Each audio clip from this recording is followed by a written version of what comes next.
전남의 중학교 기숙사에서 생활하다 돌연 사망한 남학생이 사망 전 동료 남학생들에게 성추행 당한 사실이 확인됐습니다. 지난달 초 처음으로 등교한 이후 열흘 넘게 다양한 형태의 성적 괴롭힘이 이어진 것으로 드러났습니다. 중학생의 사망과 성추행 사이에 어떤 연관이 있었던 건지 파헤쳐봅니다. 네, 얼마 전 전남 영광에서 한 중학생이 급성 췌장염으로 숨지는 일이 있었습니다. 그런데 이 학생이 숨지기 전에 다른 학생들에게 성추행을 당했다는 사실이 밝혀졌습니다. 학생의 부모가 언론과 인터뷰를 하면서 이 사건을 알리고 있는데요. 박 기자, 이 사건 좀 소개해 주세요. 어떻게 된 일입니까?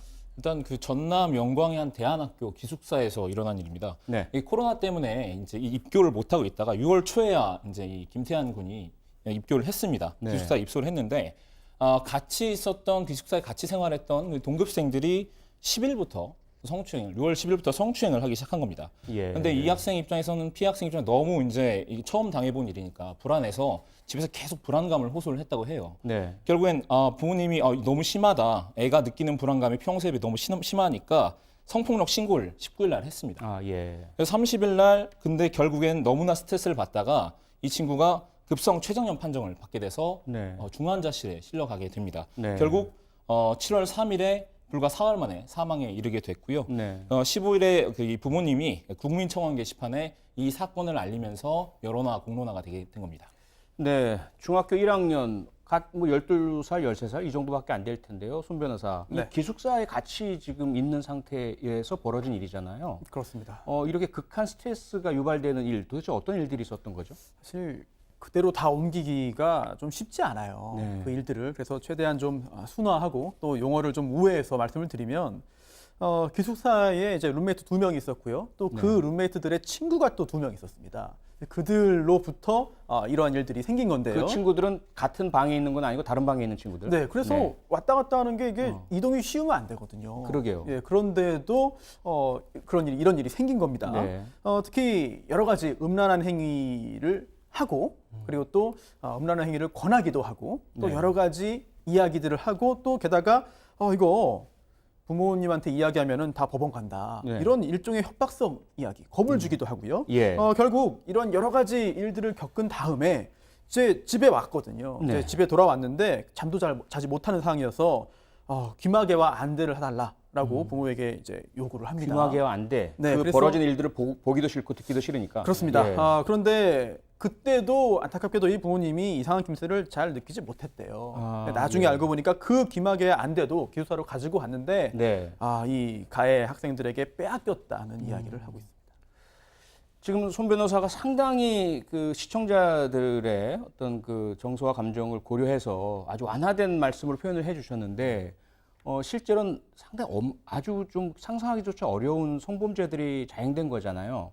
박 기자 현장에서 기자로 이렇게 취재하면서 보실 때 어린아이들인데 이 가해자들 그들에게 이게 자기들의 범죄를 하고 있다라는 걸 좀 이해하고 인식하고 있다고 보세요? 이 태안 군이 이제 그 같이 있었던 동급생들에 비해서 성적인 지식이 좀 적었다고 합니다. 그러니까 성적인 예. 호기심 자체가 많지 않아서 관심이 그쪽에 많이 예, 없었군요. 예. 전혀 없었는데 네. 이제 그 동급생들은 한창 또 이제 그 성적으로 관심이 많다 보니까 나와 다른 애라는 생각을 한 것 같습니다. 그래서 이제 나와 다른 사람이니까 좀 한번 장난을 쳐보자로 시작을 했는데 이게 집단 괴롭힘으로 번지면서 예. 그 성적인 행위가 너무 지나칠 때 도를 넘어버린 거죠.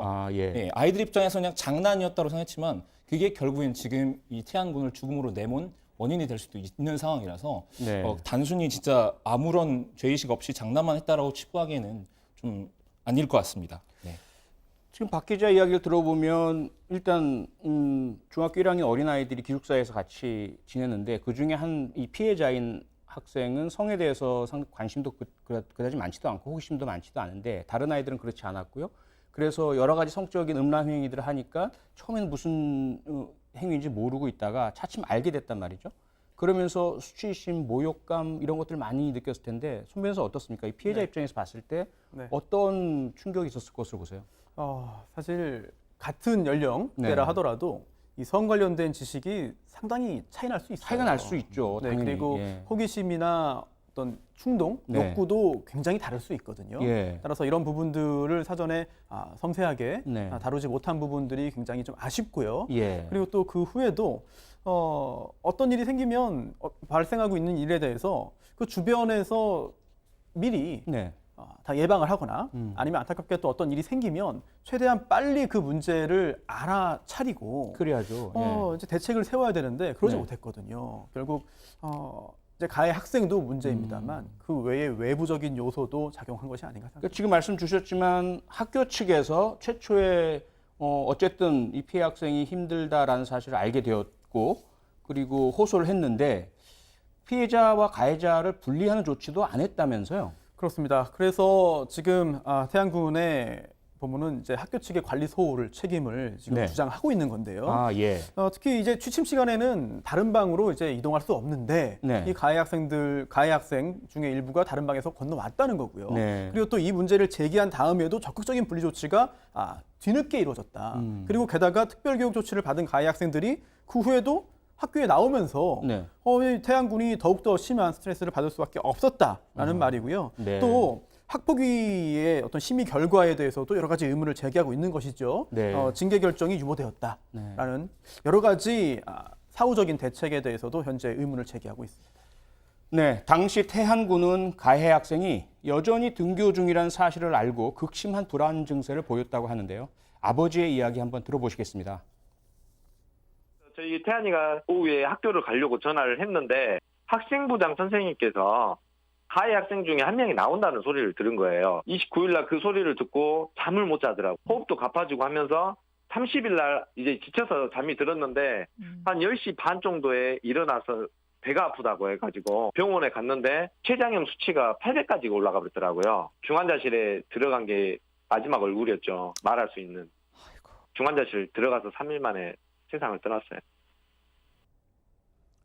네, 그런데 박 기자, 가해자로 지목된 학생들은 피해자가 사망한 이후에도 전혀 사과의 표시나 말도 없었다면서요?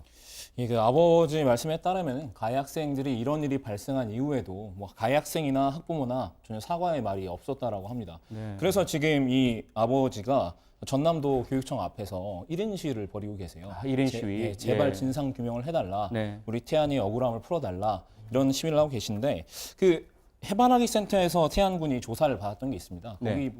거기 이제 진술서를 보면은 가해 학생들 다 전학 보내달라. 네. 다시는 보고 싶지 않다. 아. 만약에 사과를 한다면은 화해를 할 수 있겠느냐 했는데 화해도 못 하겠다라고 할 정도로 굉장히 심리적으로 고통을 받았던 상태였던 것으로 확인됐습니다. 네.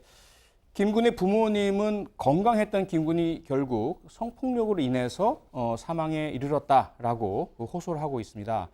현재로서는 아마 그 연관성, 성폭행과 사망 사이의 연관성을 밝히는 게 관건일 것 같은데요. 손 변호사, 어떻게 수사를 해야 되겠습니까? 우선 이 가해 학생들이 어떠한 행위를 했는지 네. 이 부분을 다 따져봐야 됩니다. 예. 특히 행위별로 나눠봐야 되는 것이죠.